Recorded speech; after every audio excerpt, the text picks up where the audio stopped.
Guys, it's Michelle Ann. Welcome to my YouTube channel.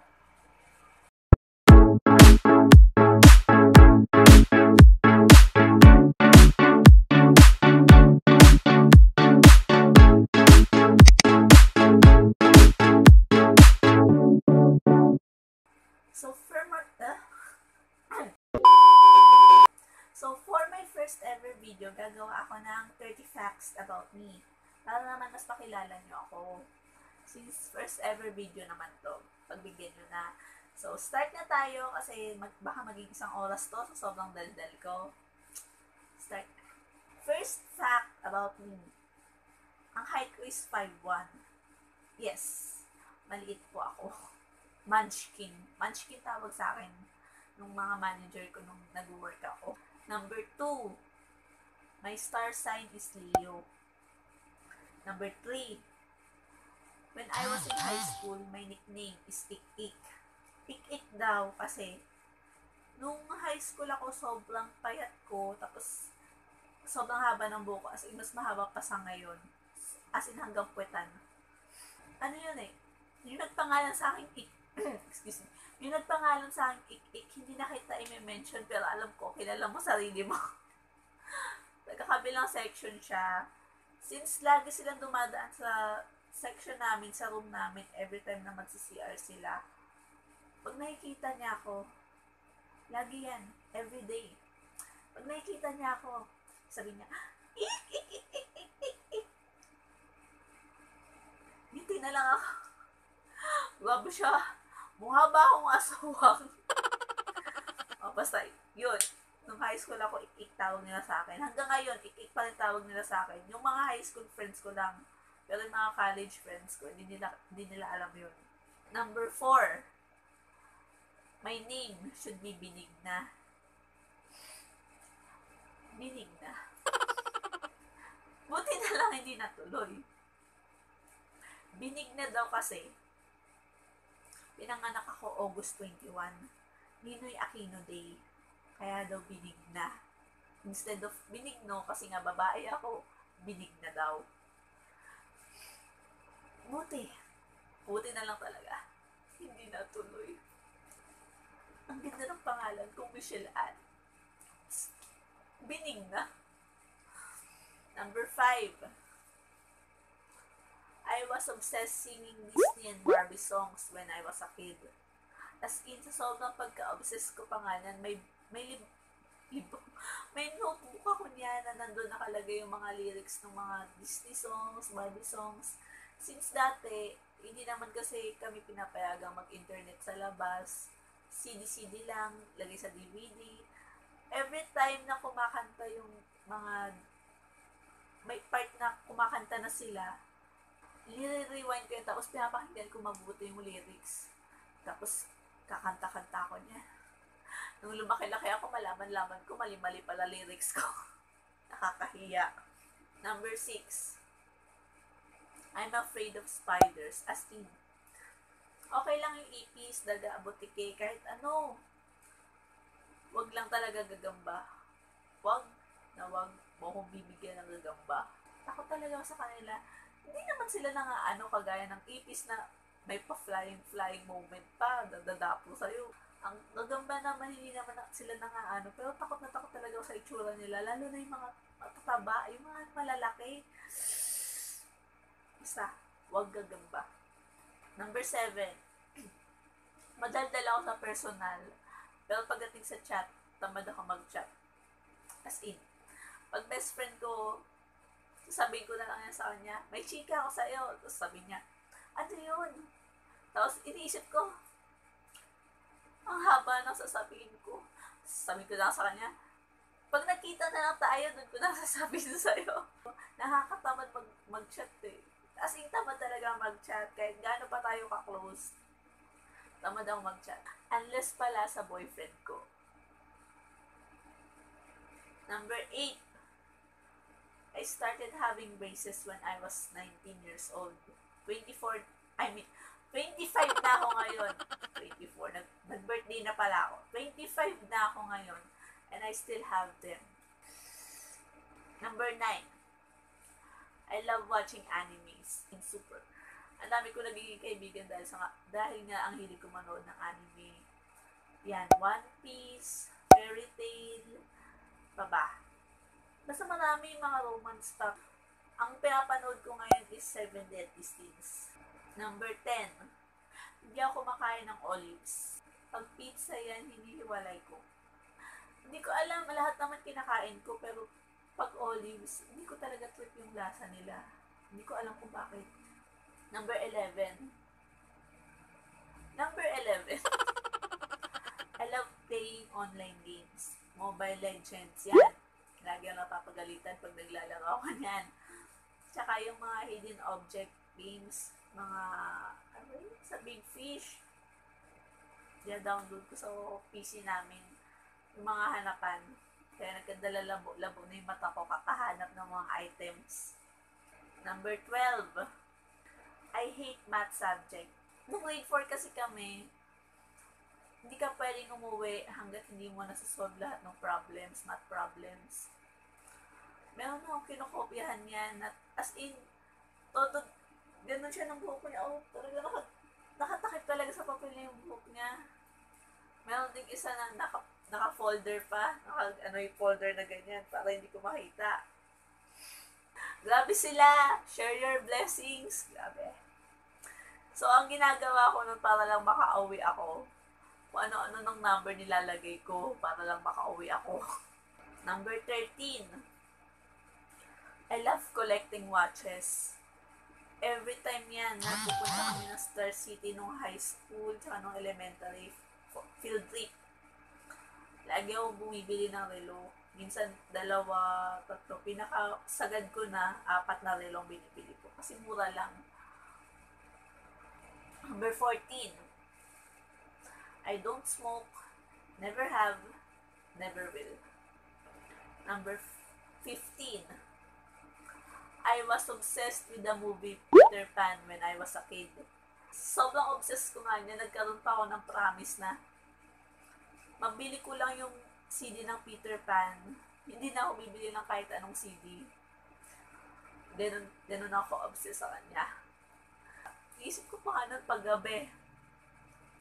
Darating si Peter Pan. Tapos isasama niya ako sa Neverland. Number 16. I used to buy anime and Korean CDs every weekend when I was in high school. Number 17. I'm addicted to the smell of sweet pea. Una kong naamoy yun sa napabango ng father ko. Nag-spray siya. Sabi ko, anong amoy yan? Tapos, sabi niya, ito, binigay niya sa akin. So, tinignan ko kung anong scent, sweet pea.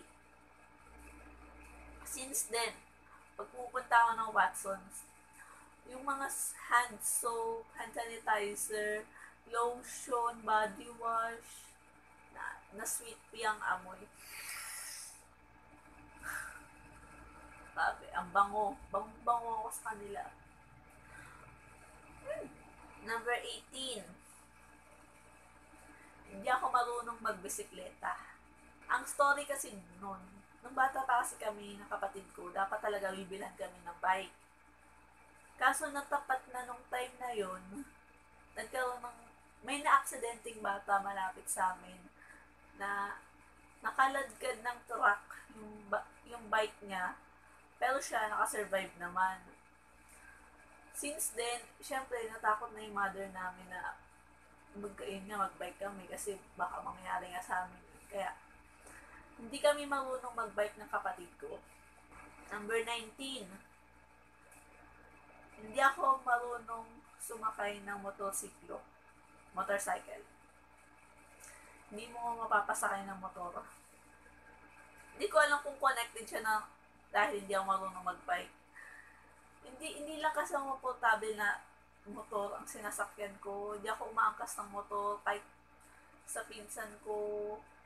Basta kahit kakilala ko, talaga ako umaangkas ng motor. Siguro, umangkas lang ako ng motor. 2 beses lang, sa pilitan pa. Kasi natatakot kasi ako. Parang feeling ko kailangan ko rin magbalance eh. Yun pala, dapat hayaan mo lang yung driver ang magbalanse. Basta hindi mo mapasakay ng motor. Number 20. I have the most annoying laugh. Sa mga susunod kong videos, kasama yung best friend ko. Since siya siguro palagi kong makakasama sa mga videos ko, maririnig nyo yung tawa ko. At malalaman nyo kung gaano ka-annoying. Hindi ko alam kasi sa iba, annoying siya pakinggan. Pero sa iba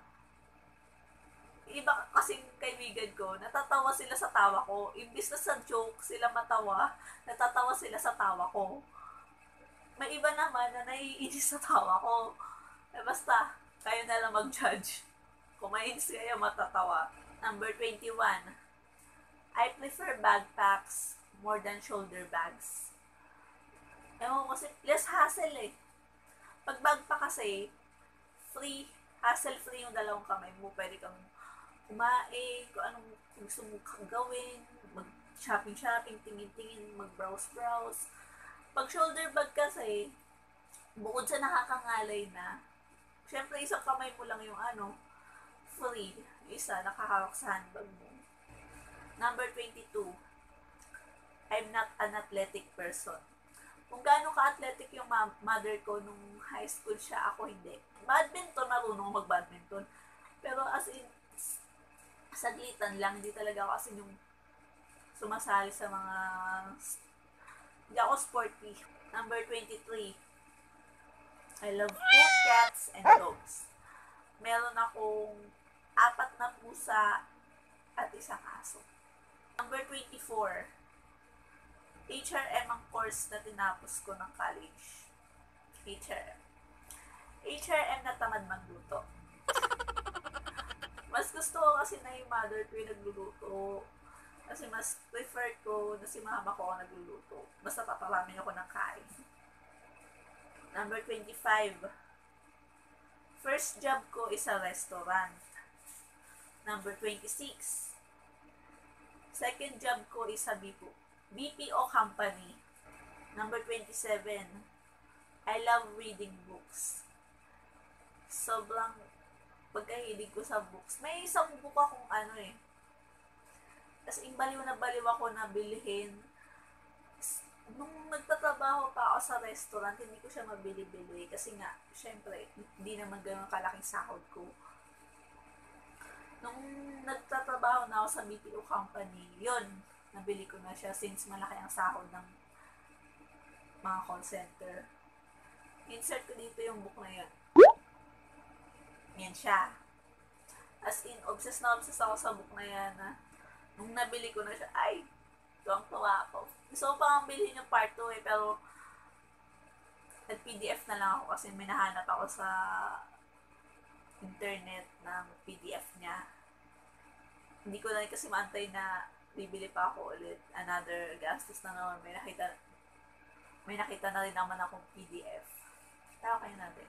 Number 28. My favorite Disney princess is Belle. Nung ni-remake nila yung movie na yon, nung ni-remake nila na si Emma Watson, ang ganda. As in, nagtatayuan talaga yung mga balahibo ko sa sinihan nung nanonood kami nun ng boyfriend ko. Kasi grabe, ang ganda ng pagkaka-remake nila, yung mga kanta, as in, Little Town, It's a Quiet Village.